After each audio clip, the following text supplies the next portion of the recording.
combattre Boko Haram.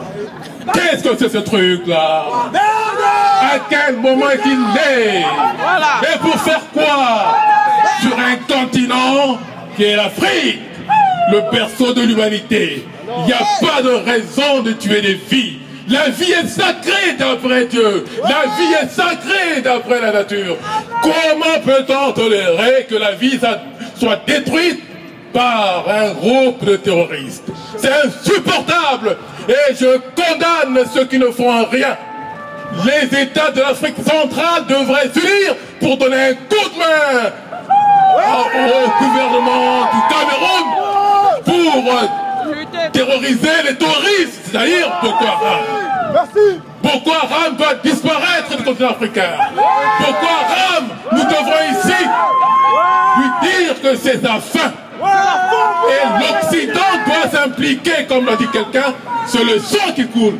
Le sang ne doit pas couler, car la vie est sacrée. Nous sommes ici pour crier très fort, plus fort, comme si Boko Haram devrait nous entendre et disparaître pour toujours. Il faut libérer l'Afrique. Merci.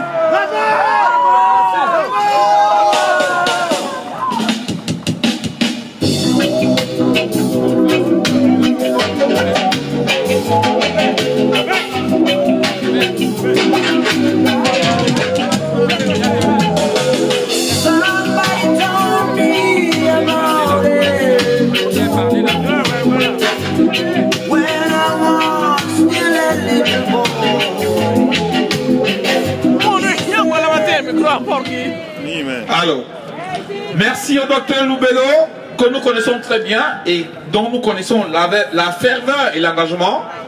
Maintenant, je vais appeler parmi nous notre compatriote Eric Pascal Tchala. J'espère qu'il est là. Bravo! Voilà.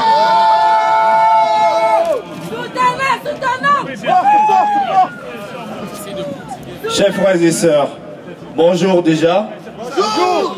C'est avec une douleur, mais un espoir que je prends la parole. Tout simplement pour vous dire que le combat que le Cameroun, le Tchad, le Niger et d'autres pays encore est en train de mener, c'est pas un combat pour rien. C'est le combat de l'espoir. Nous voulons changer, nous voulons le changement dans notre continent. Il serait temps que nous acceptions de changer. Mais pour cela, il faut savoir dénoncer. Il faut savoir réprimer. Mais il faut surtout savoir garder espoir. L'espoir que l'Afrique, demain, sera le continent d'avenir. L'espoir que nous sommes tous unis. L'espoir que nous ne sommes pas Camerounais, nous ne sommes pas Ivoiriens, nous ne sommes pas Sénégalais, nous ne sommes pas Tchadiens, mais que nous sommes l'Afrique. L'Afrique a besoin de savoir que tous ces enfants sont unis derrière elle. Est-ce que vous êtes prêts à vous unir et à laisser de côté tout ce qui vous divise? Ensemble, nous pouvons vaincre Boko Haram. Comme l'a dit un chanteur camerounais, dont je n'étais même pas encore né, mais tous les jours j'écoute cette musique. L'Afrique, pour évoluer, elle a besoin d'être soudée. Je vous demande juste à être soudés et à garder espoir. Merci.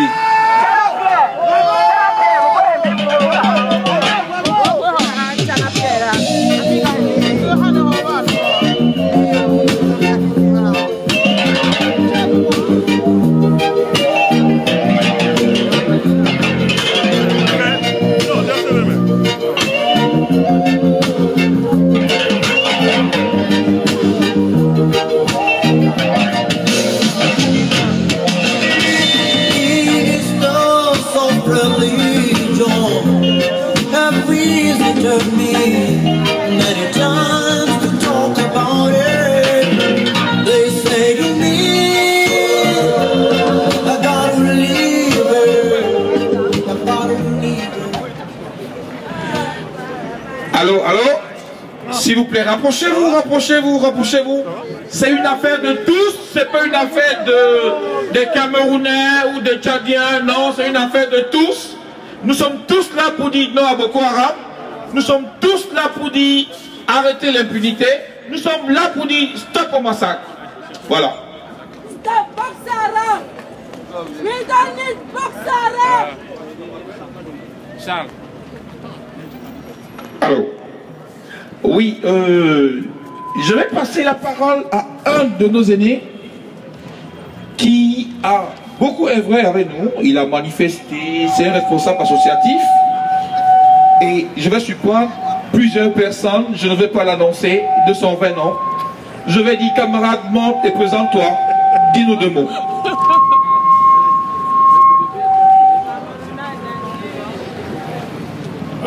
Bonjour à toute l'assistance. Je suis Nto Gengembo de l'association Baloun Goblitouba au Cameroun.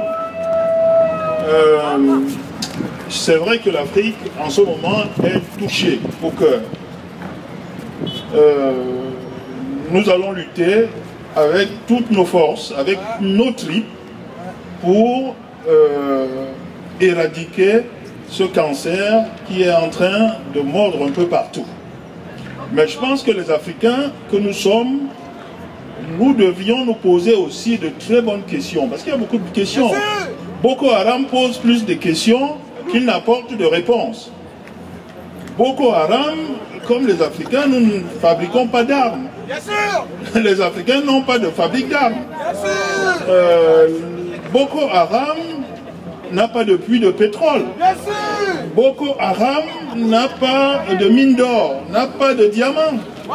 Mais Boko Haram a beaucoup d'argent, beaucoup d'armes. Et on voit des pick-up, 300 pick-up passer, et on se pose la question, mais d'où viennent et l'argent et les armes? On nous a parlé, n'est-ce pas, de bring back our girls, c'est-à-dire rapporter nos filles. C'est quand même 200 personnes qu'on a enlevées.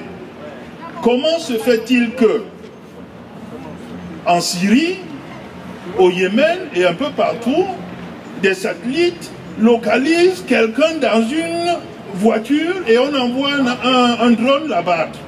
Et 200 personnes en Afrique, on ne réussit, aucun satellite ne réussit à les localiser.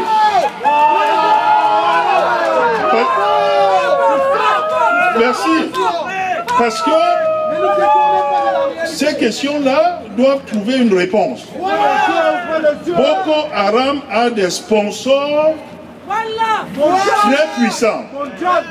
Et il ne faudrait pas, sur un air, n'est-ce pas, léger, dire qu'on va éradiquer Boko Haram. Il faut savoir d'où vient la force de Boko Haram. Boko Haram ne fabrique pas de voitures. C'est ce que je voulais vous dire. Essayons de nous poser souvent des bonnes questions afin, n'est-ce pas, d'alerter les uns et les autres. Donc je vous remercie.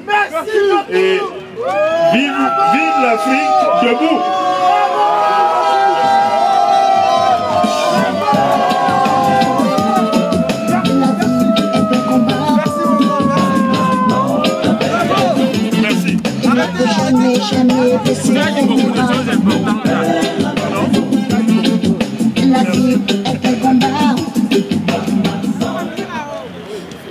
Oui, camarades, frères, amis, chers invités.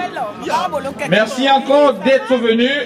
Je ne saurais me taire et cesser de dire merci, merci, merci. On va passer la parole à notre camarade, ami, Mamad. Il représente la République du Tchad. Camarade Mamad, sur l'estrade, s'il vous plaît. Merci.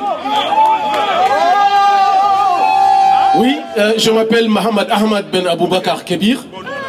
Ce qui ne veut pas dire que je suis d'accord avec Aboubakar Shekau. Hein, ce petit voyou qui ne sait qu'enlever de petites filles et se mettre dans une souricière pour envoyer les petits garçons terroriser les populations civiles. Non, voilà. Donc, je représente le conseil de représentation du mouvement patriotique du salut de France. Quelques membres éminents de cette organisation sont avec moi.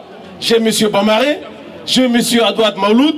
Nous avons quelques éminentes dames qui étaient là avec nous, mais le devoir les a un peu rappelés à rentrer. Donc, voilà. Nous sommes là aujourd'hui pour dire non à Boko Haram. Et c'est financeur. Boko Haram, c'est quoi en fait? C'est quelques petits voyous. Un rassemblement était